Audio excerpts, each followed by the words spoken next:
can't fall, but we ain't fall. Flame cigars, we gon' raise the bar. We can't fall, but we ain't fall. Flame cigars, we gon' raise the bar. We can't fall, but we ain't fall. Flame cigars, we gon' raise the bar. Can't fall, but we ain't fall. Flame cigars, we gon' raise the bar.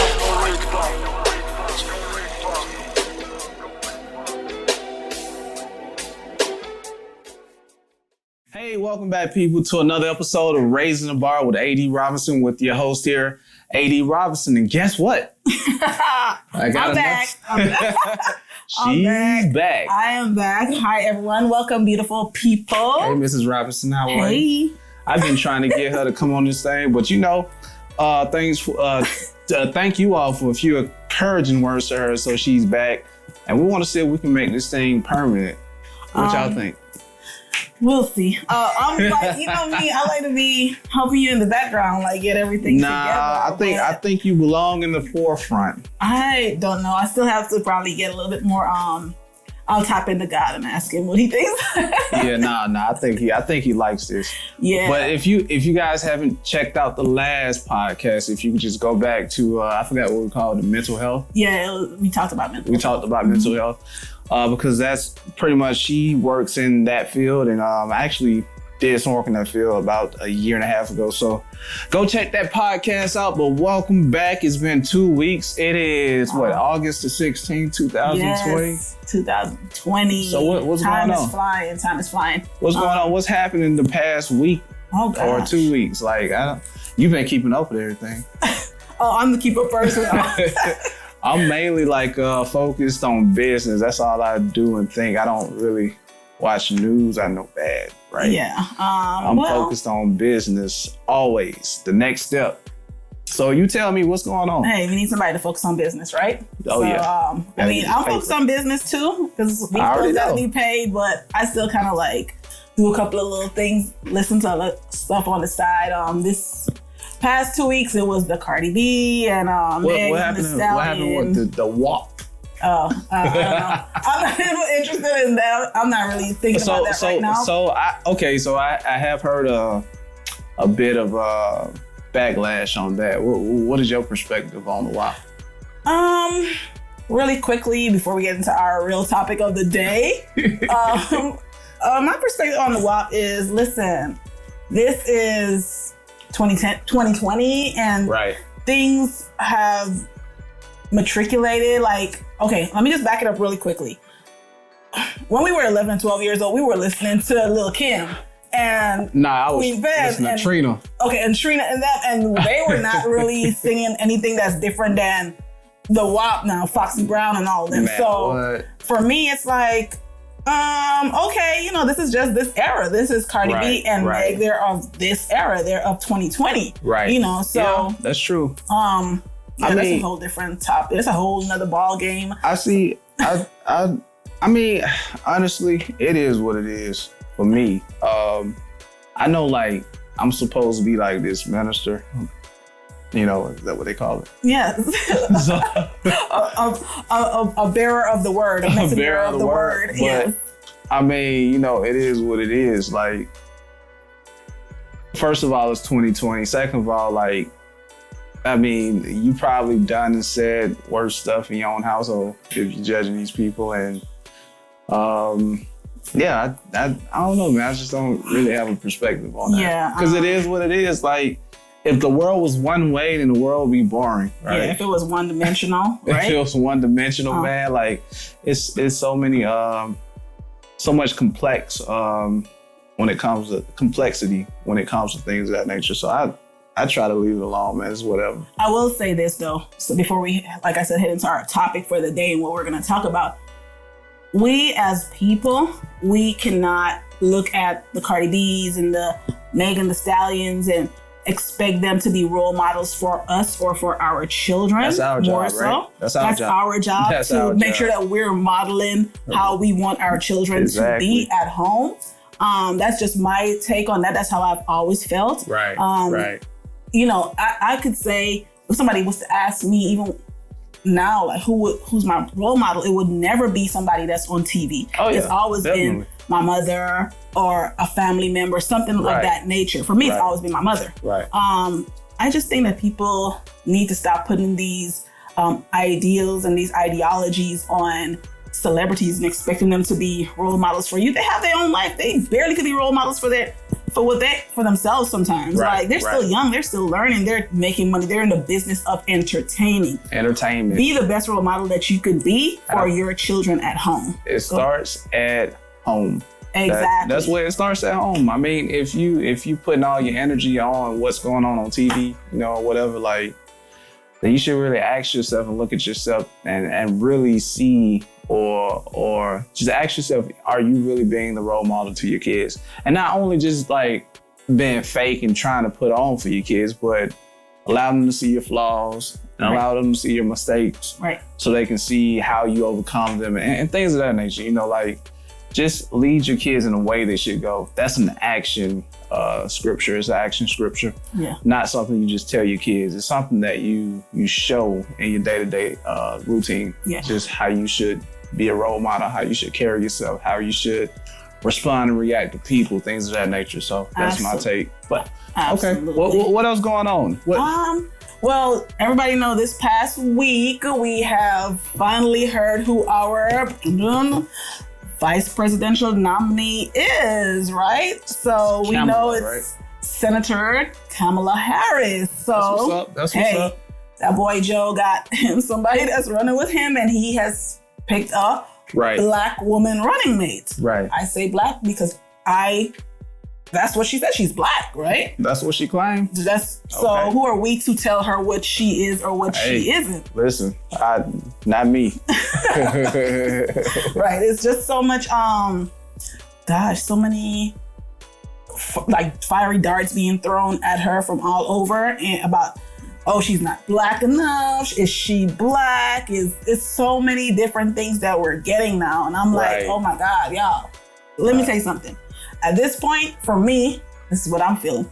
He could have picked a billy goat and I would have been like, listen, it is what it is. Like, no offense, but that's just where I'm kind of like, I'm looking at the thought process of people. Like, the big thing now has fallen down on the color of her skin. It's what her being whether light skin? Whether she's race, more so race. So being mixed? She mixed?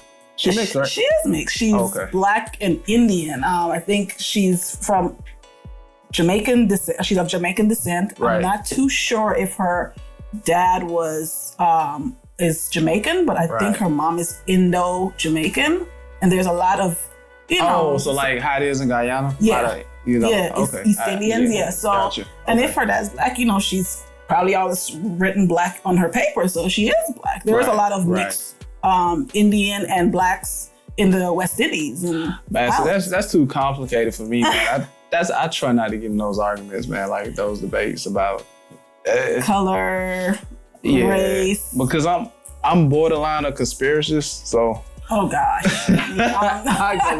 like color is really man-made. It's really made up, man. Anyway, go ahead. I don't know. I wouldn't say race, it's really man-made. Like, race is made up. Okay, explain to me what your nationality. That's different. If you're a certain nationality, that's different. But race, meaning Black, white.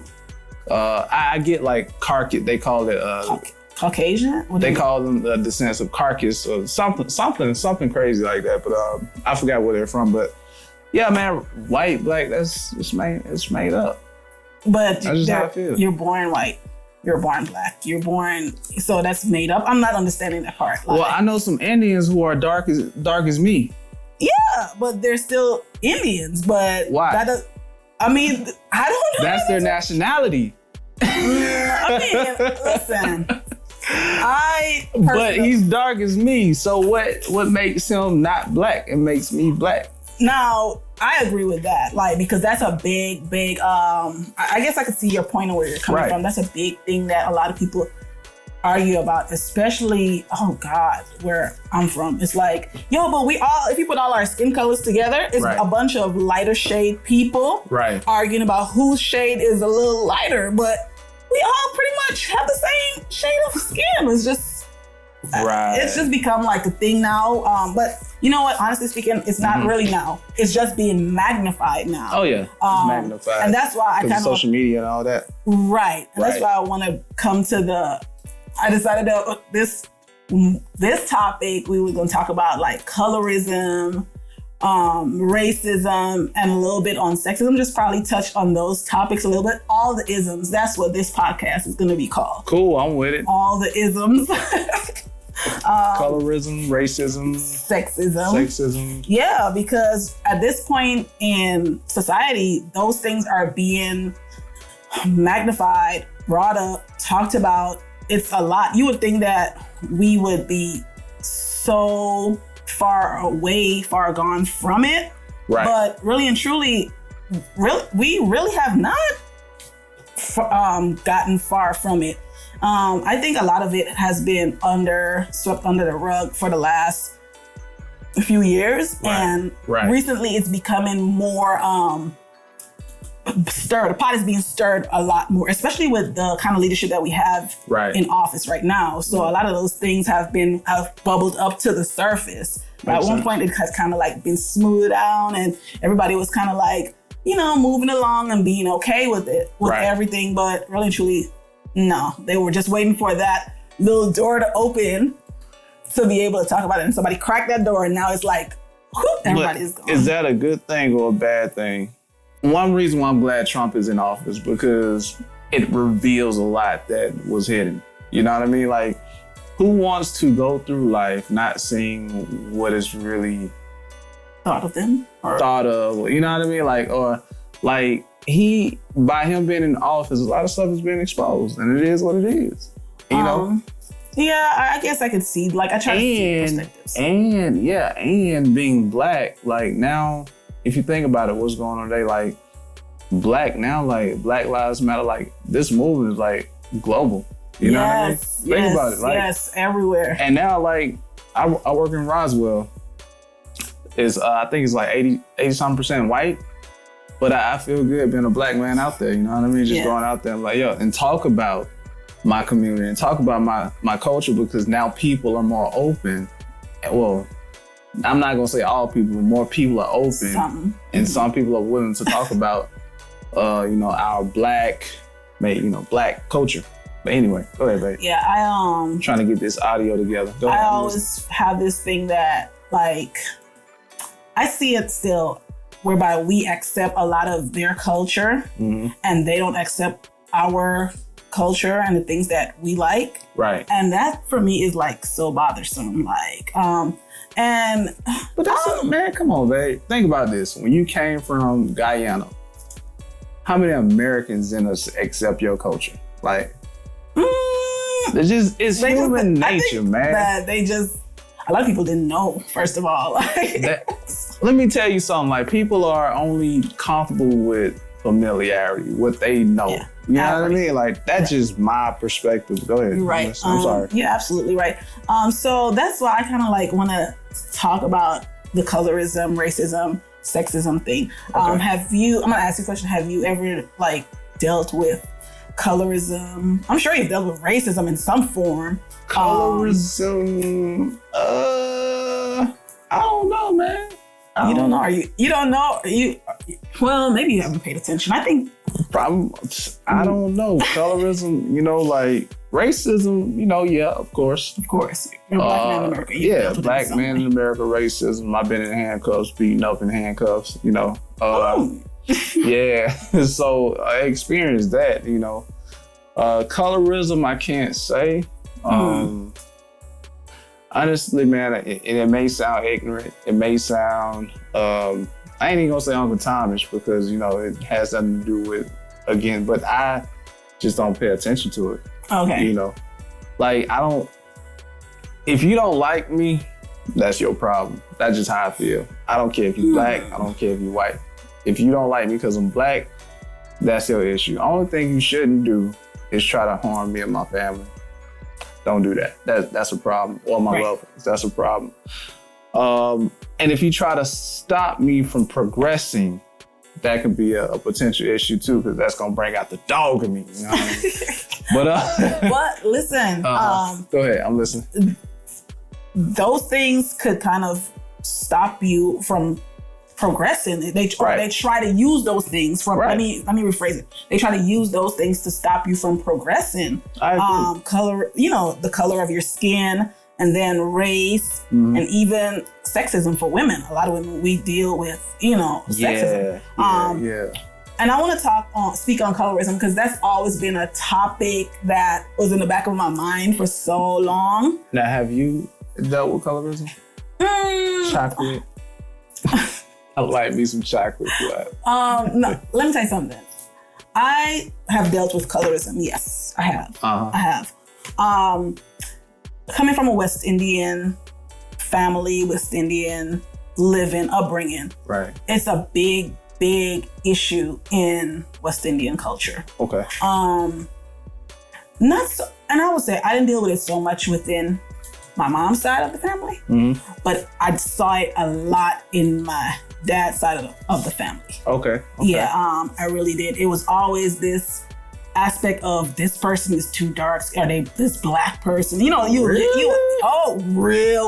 Yes. Man, you would hear that so much. It's like people would put people on a pedestal because of the color of their skin, and things of that nature. That's crazy. It is. It's a big thing. You know what? Like, back in the day, I have heard now, long time ago, that I hear people say dark people do roots and all kind of craziness. That's not true, because there's a lot of light people. I'm not saying that it's true, but I'm saying, to add to your point, that I get it. How people would think that black it equates to evil, and that is so. That's just. I think people make up a lot of things in their mind, because of what the colonizers have put in their head. Right. You're a lot of stuff comes from slavery too. A lot of it stems from slavery. Yeah. A lot of this color complexities and things like that. It stems from slavery, unfortunately. Right. I want to talk about when I was younger, growing up.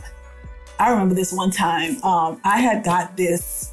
My dad has always lived in America since I was little, and I remember when I used to always get these toys, and I used to get a lot of Barbie dolls. I've always been a fan of Barbie dolls. Right. And I remember I used to get a lot of white Barbie dolls from him, but I didn't really think anything of it. I used to oh, it's a Barbie doll. I was a child. I was innocent. As a child, you're innocent. Yeah. You're not thinking about, the color of your skin, this, yada, yada. Everybody, to you, is you're feeling like y'all are one. Right. Because you're a child. That's what children do. Right. They're innocent. And he used to always send me a lot of white Barbie dolls.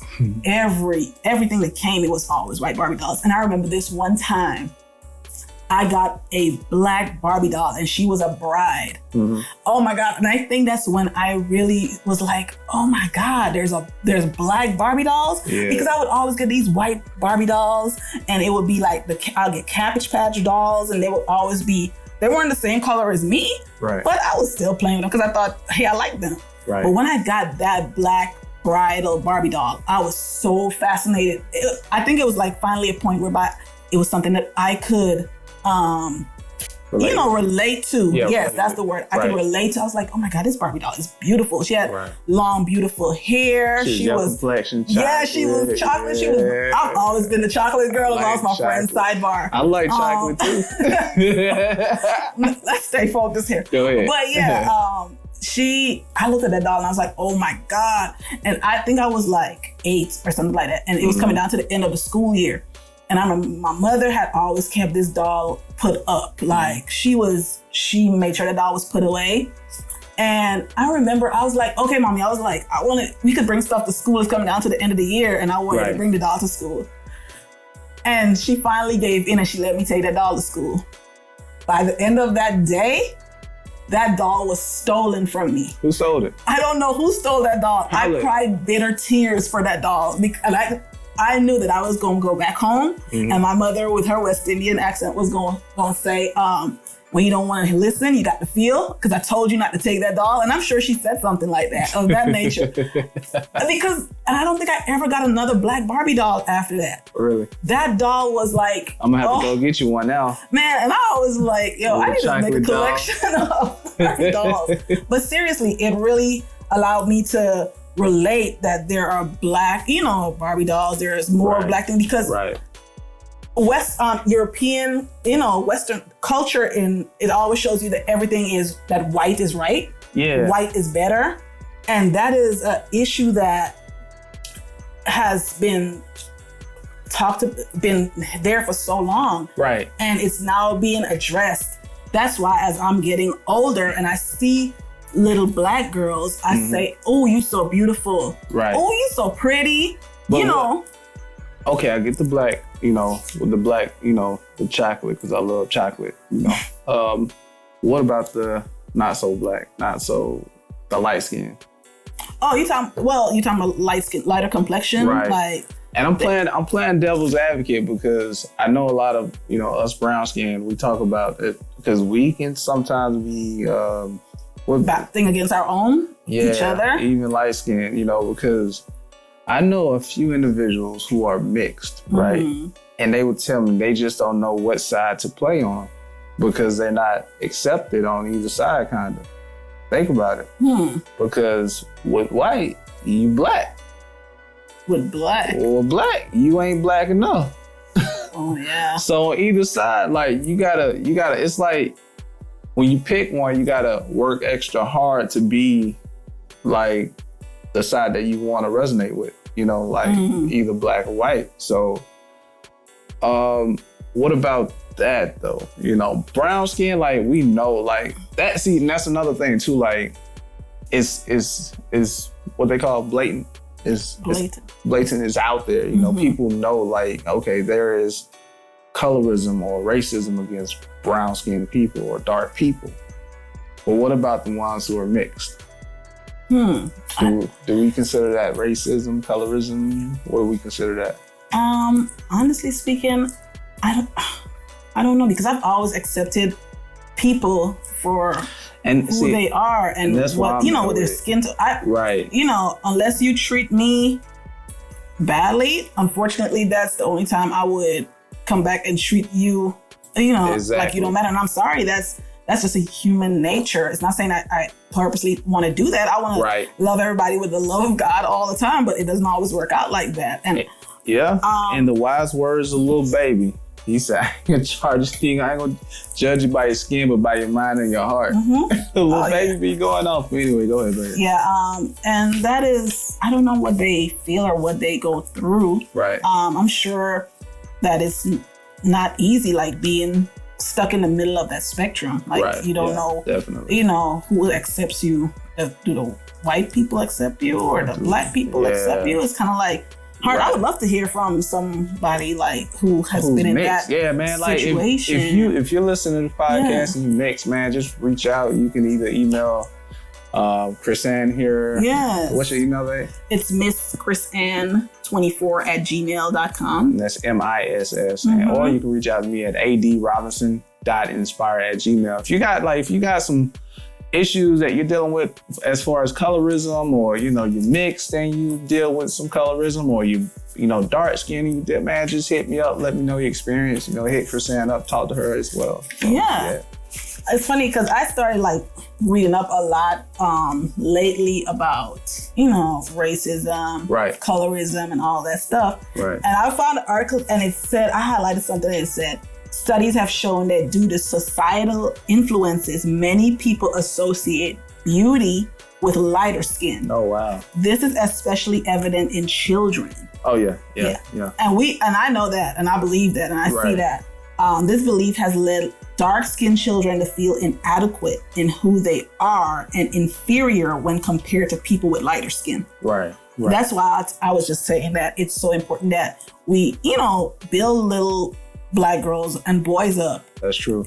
Especially, honestly, I don't want to just say about the color of their skin, but people make them feel like, oh, white is right, lighter is better, and dark is not.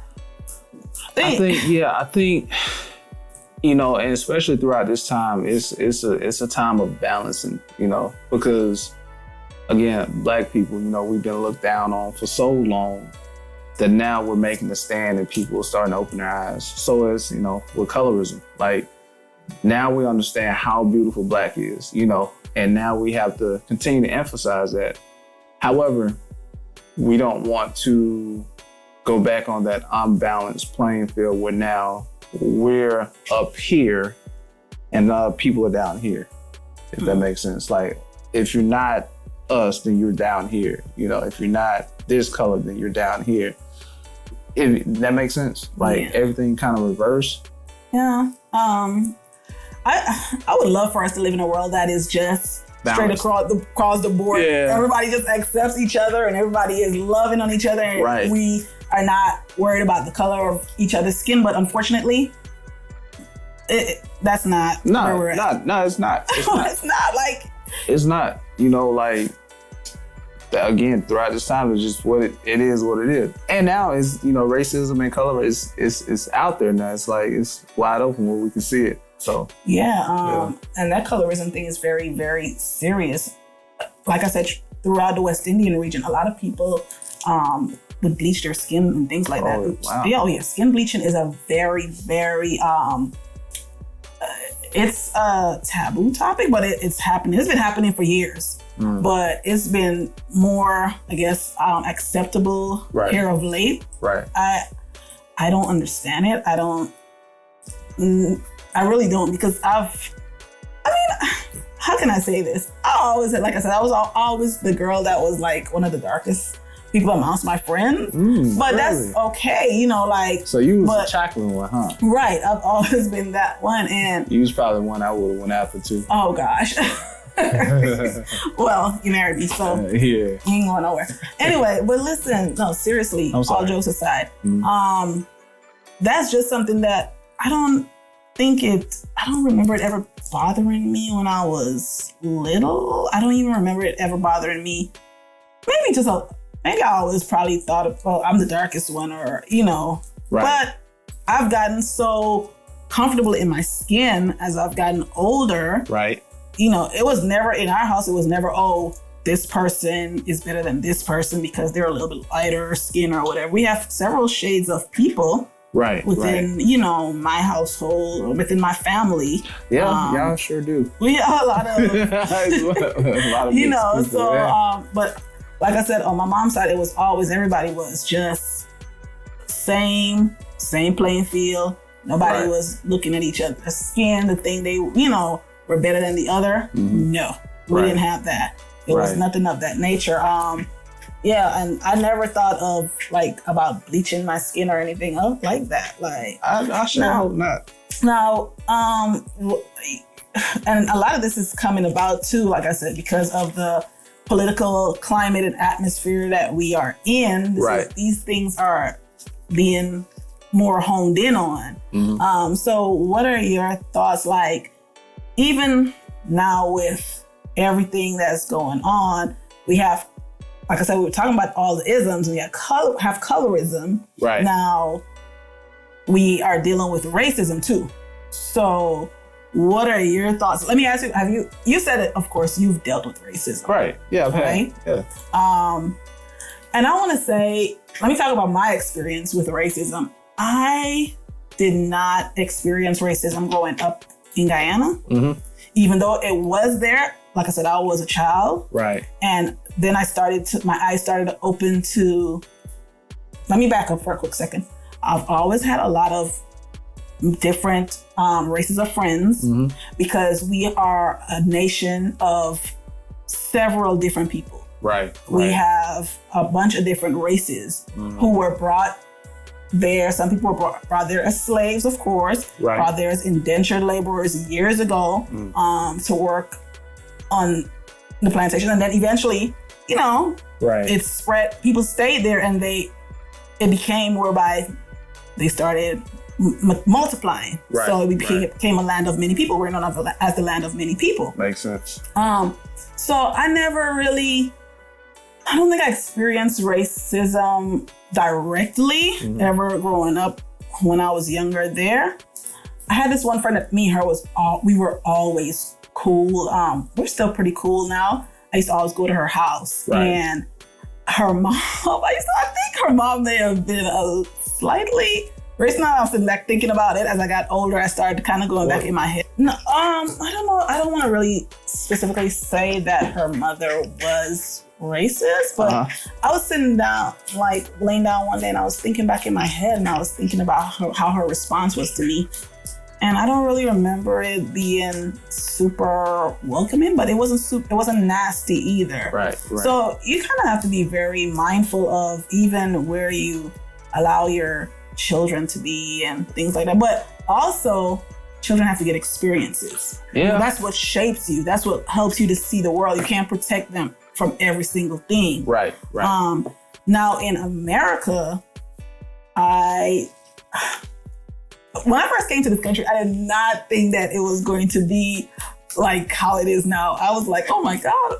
You think, oh, you're going to America. Everything is like bed of roses, peaches and cream, land of milk and honey. It's not what it is. Don't get me wrong. I love it here. I have no issues with, it. Like you learn to deal with certain things. You learn what to give time and energy to and what not to. Right.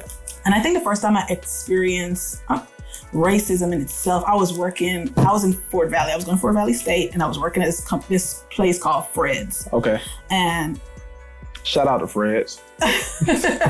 No, listen, these people used to come in there and really have these racist attitudes for real. And I was like, oh my God, like, are you serious? And we have to deal with this? Like, after a while, I was like, okay, I'm not going to deal with this. Like, and then that was back in 2006. So it wasn't like how it is now. People are blatantly racist and they are doing things nasty to people. So racism. So with your friend, it was more so of her mom and not her. Yeah. Okay. Oh yeah. It was more of probably the mom than it was her. But everybody kind of like, for the most part, tried to work cohesively and live together growing up in Guyana for the most part. There are people who will vote on the basis of race there, just like how they do here. Yeah, you was about to get into politics. You was about to say you was about to say something about something in politics. Oh, no, I was That's not my forte, but go ahead. I'm going to try to give you my perspective. I was going on to say that, no, a lot of times too, people vote on the basis of race. I did with Obama. On the basis of policies and perspectives. Oh, don't just say Obama. It happened with Trump too. No, I ain't gonna lie. I did with Obama. Okay, I mean, because he was a black man. Yeah, I mean, honestly, and let me tell you, a lot of people say Obama didn't do nothing for the black people, but he did something for me. When he did his in January, when he did his was that induction? Yeah, the inauguration. In the inauguration. Mm-hmm. I kid you not, I signed up for school, for college. I didn't think about going to college until he got elected, seriously. So when I saw that he got elected, that let me know that, there's, anything is possible for a black man here in America. Oh, absolutely. And then now we're seeing that anything is possible for a black woman too. Oh yeah. Definitely. And people are starting to talk about race with her and all that stuff. I'm like, man, like, when are we going to look for forward movement and not just worry about things based on the color of our skin, based on the color of race, based on the color of the sex of the person, and based more on what that person, I'm gonna let you finish, based more on what that person can do for you. Look at that person's policy. See, they line up with what it is you want. But see, that's the thing though, like, again, like, how can I say this? What the person can do for you as far as policies and things of that nature, it may work out and, you may can benefit from it, but it may not be the popular thing to do. You see what I'm saying? Right. Like race and all, like, man, go ahead, babe, I'm listening. It could be a heavy, I got so many thoughts going through my head. It could be a heavy now. topic. It could be very, it could be very disheartening too. Right. Like yesterday, when I was coming through Stone Mountain Village, and I saw all of these the KKKs and the Confederate flags, it did something to me. Like when I was driving through it, because at first I was wondering, why are the roads blocked off? And then when I was coming through, I saw this man. He barely had a leg, y'all. But listen, he had his Confederate flag, and it was so big, and he was holding it and waving it, and he was walking up there to go by that church to be a part of that movement. I heard the NFAC was out there too. Oh, shout out to them boys. Listen, they I was so sad to see that, because now it's like people have to raise their children in this kind of environment. You know, things are just becoming like more and more spilling out, and now they have to explain this to their children. Like, I think it's necessary though, babe. It's necessary because we've been going through it for so long, and it's being covered up. You know what I mean? Like, I'd rather for our kids to see it that way and just teach them wisdom on how to move against it or move around it. Or, you know what I mean? Move through it or overcome it. Mm-hmm. You know what I mean? I think those are conversations that we need to have with our kids. Yeah. That's like when I was younger, like it was certain things my mom would tell me or my dad would tell me when I'm driving by myself. You know, like, hey, don't have a lot of boys in the car with you, which I did. They don't go through Avondale Estates. So it's just like, yeah. Oh, I almost got that too when I first came here. Shout out to Avondale Estates. but if you're from our community, you know what we're talking about. But so like I think these are conversations that's necessary, for this time. I agree with you. It is conversation that is necessary.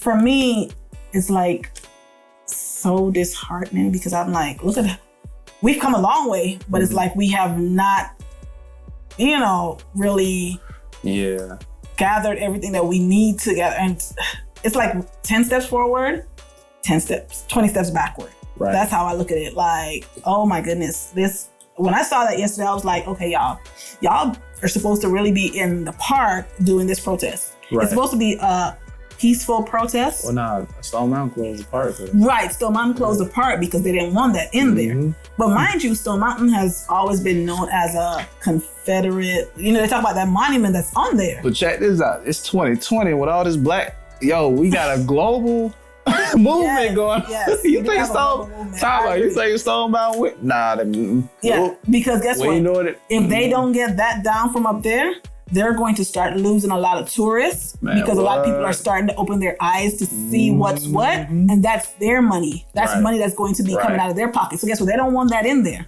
Right. But see, I've always heard that the Stone Mountain area is known as the Klan area, the KKK area. We know this if you're from the A. That's true. I mean, I went to Stone Mountain High School, but y'all, I don't know all the history of Stone Mountain and stuff. I didn't come here and did a whole research on Stone Mountain. I was an immigrant and I was planted here, and I went to high school for 2 years and then I went off to college. I was like, listen, I wasn't thinking about all that. Right. But I have definitely heard that, but I've never experienced any open racism in Stone Mountain. I'm sure I've experienced covert racism more than overt racism. Yeah, that's the only thing I probably experienced. People have just gotten a lot more bolder now because we have a leader that's in office that feels like he could say whatever, and people are like, okay, well, if he can say whatever, then I can say whatever, and it doesn't necessarily work. Because now I know where you stand. Hey, look, man. That's a good thing too. I see a lot of friends on my Facebook list that disappeared, man. Like. Oh yeah, I mean, but I never really had those kind of friends on my Facebook list. I mean, honestly, I'm a naturally nice guy, so I love people. You do. White, black. You really do. I love my people. I just love people. But now, I know where you stand. So you know how to move with them, how to deal with them. Of course. Yeah. Listen, it's becoming very blatant on where people are. So it's good to know where they are. That's not a problem. And then, we come into this whole dynamic of sexism and people are starting, there are a lot of people and a lot of men who are, there are a lot of people overall not really feeling the vice president pick nominee. Well, I want to say nominee, the person that has been, chosen to be the vice president in the role with Joe Biden. Right. And I am starting to wonder too. I know a lot of people weren't feeling her policies and the things that she's done in the past and things of that nature. I also feel like a lot of people make decisions based on what they've heard and how other people feel. They fall into this thing of groupthink. And when you fall into groupthink, I don't like groupthink. I don't like groupthink either. You were the first person that taught me not to do groupthink and to dig deeper than groupthink, because groupthink can be so surface. You know what? I realized that people love narratives, and I think that life in general, like whatever we go through, is more complex than a narrative. Right. We can just stick a narrative and we like to run with it because narrative influence people. So people would gather around one narrative and stick with it, and versus seeing different perspectives or seeing the other side, like I know they talking about the crime bill, the is it a 94 crime bill? Those things that, from back in the if you look at my track record 15 years ago, man. Well, I cannot run for president. Listen. So, but people change. It's a different environment.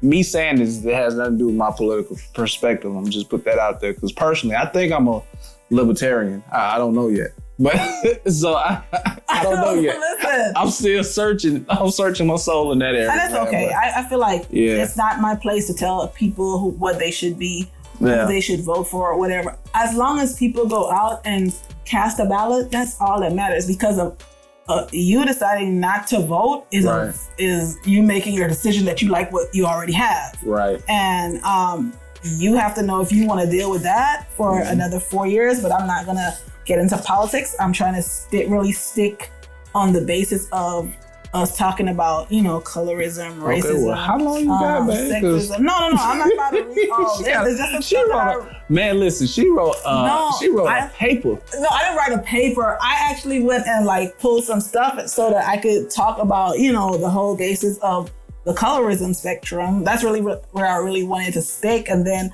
I was like, okay, well, we got to still talk a little bit about racism. Yeah. And then we have to bring in sexism, because a lot of times all three of those things tie in together. Right. A lot of times with sexism, a lot of times it's meted out more so to women. Women deal with a lot of sexism. I agree. Within the workplace. Right. We deal with a lot of sexism in the workplace. We deal with racism. Both men and women deal with racism. I want to say that. We deal with colorism a lot too in the workplace, especially Black women. Let me tell you another story about when I dealt with racism in America. Right out of college, I got my first job, and I remember getting this job at this company, and I was like, okay, it was going really well. And the girl that trained me, she decided she was going to leave within about 6 or 7 months after I got there. But she gave the opportunity to her sister. She gave her sister the go ahead to apply, and then she put in a word for her sister. Right. Mind you, her sister came on the job. They were Caucasian. Her sister came on the job, and I had already learned the job well enough to train her sister. So I started training her sister, telling her what to do, things of that nature.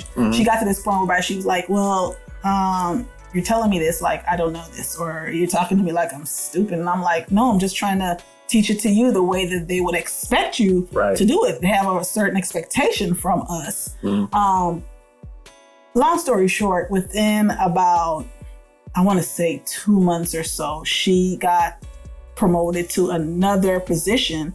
But you couldn't even master the position that you had, that you were already in. They moved her to another position. And mind you, the position that she went into, she wasn't even qualified enough to do it. Because I started hearing complaints that she is calling out of work. She's not showing up. She's not doing the job right. But hey, white was right. And that's how I felt like, and I was always kind of like the Black colored girl who stood on integrity, who stood on purpose, who was like, I'm not doing this just because this is what y'all want. And it came off as though I was being the angry Black girl, and I always got like that stereotype thrown at me. That's why I'm a capitalist too. I'm serious though, because I mean, I'm just being honest, man. Like, it's a lot of that goes on in corporate, you know, and I want to be able to. Would I participate in something like that for my people? Probably, you know, to be honest with you, you know, but pushing them up the ladder. Yeah, man, but I just want to see us do better, you know. Of course, because when you've dealt and you've seen that so much, it's like, man, like, there, like I said, there is colorism and there is racism spectrum dealt in the workplace, in the workforce, and I've seen it and I've dealt with it, and it becomes like it makes a person feel like, well, why am I putting all this work in? Right. And there's no room for growth, and there's only room for growth based on the color of my skin or whether I have blonde hair or something of that nature. So all those things will definitely foster the feelings inside of a person. And that's why for me, like I said, it's such a big issue, a big thing for me to just encourage Black girls, little young Black girls and boys, and let them understand, hey, you are pretty, you are handsome, you're beautiful. The color of your skin is so, I love it, you know. Our people, we do need to uplift them, man. We've been beaten up for so long. Yes. You know, although, you know, we have gotten far, we have, but ways to go, you know. We got to uplift each other, definitely. So okay, well, that is we just wanted to like touch a little bit on the colorism. So, and we talked about colorism, racism, politics. I know I said a lot of crazy things, but let me tell you, touch on sexism. I don't really. Okay, I know I say I don't pay attention to politics, and I only pay attention to this scripture. I mean, you know, because for me it's truth, you know, and I'm coming from a place of truth. Truth is, I see a lot of people on Instagram, Facebook, whatever, debating. A lot of people are coming from a place of trying to be right and not coming from a place of truth. When you come from a place of truth, then you come from a place of experience. What you see, how you see God respond to certain mishaps in your life, and how you see your progression in your own life, how you see you overcame this challenge, that challenge, you know, how you experience colorism in your life and all that. Like, from a place of truth. Now people want to come from a place of knowledge, head truth. You need to do your research, blah, blah, blah, this and that and other. Now we got to come from a place of truth. If we come from a place of truth, then we have more compassion for one another. So I just want to read this scripture. If you want to ask me, you know, what I think, what's right, what's wrong, and all this, I want to say this. And this is from 1 Corinthians 13. I'm going to start at 12. It says, "We don't yet see things clearly. We're squinting in a fog, peering through a mist, but it won't be long before the weather clears and the sun shines bright. We'll see it all then, see it all as clearly as God sees us, knowing him directly just as he knows us. But for right now, until that completeness, we have 3 things to do to lead us towards that. To lead us towards that consummation. Trust steadily in God, hope unswervingly, and love extravagantly. And the best of 3 is love. Love people. Love each other, man. Like, once you experience true love in your life, then you'll know how to love other people. If you experience, you know, hate in your life, somebody did something to you because they didn't like you, then you understand how that feels, so you wouldn't do it to other people. You know, if you experience racism, somebody tried to keep you stagnant because of your skin color, then you won't do that to somebody else, you know, because you have compassion on people, because you experience these pains and these hurts. So compassion and love is what I'm all about. I love people, man. He really does love people. Anything else? You can follow Krisanne. Yes, you can follow me if you desire. All Things Fly Miss KT That's where you find me. And email you. And they can email me, and I'll let Anthony put it up at the end of the vlog. Cool. And you can catch your boy AD Robinson at setting_DA_tone. That's setting_DA_tone. That's setting the tone. And you can find me on Facebook at AD Robinson. And you can email me, adrobinson.inspire@gmail.com. Guess what? We're done for the day. Thanks, baby. Can I get a kiss? All right, you guys have a great day. Take it easy. You guys. All right. Flame scars, we're gonna raise the bar. We came far, but we ain't far. Flame scars, we're gonna raise the bar. We came far, but we ain't far. Flame scars, we're gonna raise the bar. Came far, but we ain't far. Flame scars, we're gonna raise the bar.